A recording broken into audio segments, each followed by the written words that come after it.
L'élixir du révérend Père Gaucher.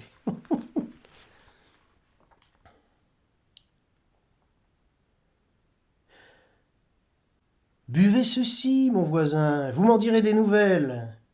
Et, goutte à goutte, avec le soin minutieux d'un lapidaire comptant des perles, le curé de Graveson me versa de doigts d'une liqueur verte, dorée, chaude, étincelante, exquise. J'en eus l'estomac tout ensoleillé. C'est l'élixir du père Gaucher. La joie et la santé de notre Provence, me fit le brave homme d'un air triomphant. On le fabrique au couvent des Prémontrés, à 2 lieues de votre moulin. N'est-ce pas que cela vaut bien toutes les chartreuses du monde? Et si vous saviez comme elle est amusante, l'histoire de cet élixir. Oh, écoutez plutôt.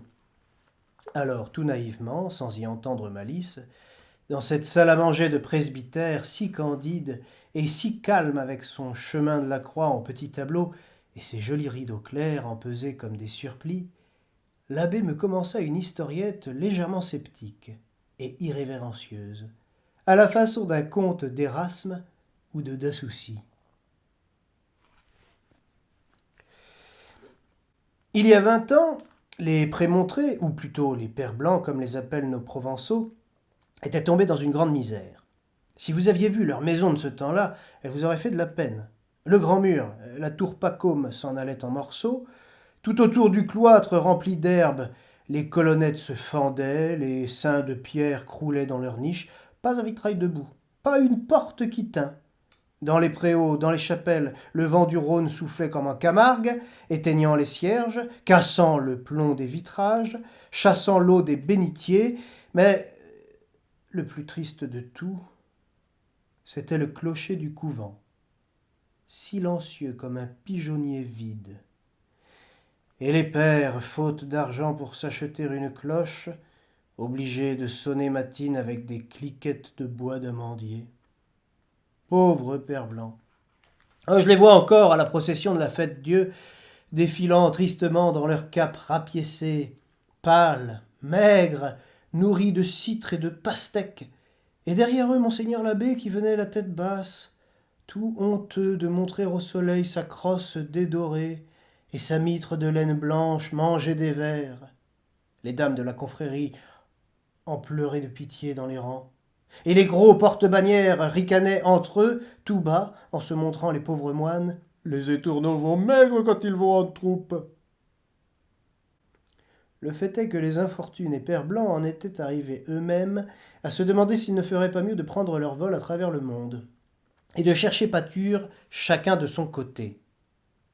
Or, un jour que cette grave question se débattait dans le chapitre, on vint annoncer au prieur que le frère Gaucher demandait à être entendu en conseil. Vous saurez pour votre gouverne que ce frère Gaucher était le bouvier du couvent, c'est-à-dire qu'il passait ses journées à rouler d'arcade en arcade dans le cloître, en poussant devant lui 2 vaches étiques qui cherchaient l'herbe aux fentes des pavés. Nourri jusqu'à 12 ans par une vieille folle du pays des Baux qu'on appelait tante Bégon, recueillie depuis chez les moines, le malheureux bouvier n'avait jamais pu rien apprendre qu'à conduire ses bêtes et à réciter son paternoster. Encore le disait-il en provençal, car il avait la cervelle dure et l'esprit comme une dague de plomb. Fervent chrétien du reste, quoique un peu visionnaire, à l'aise sous le cilice en se donnant la discipline avec une conviction robuste, et des bras.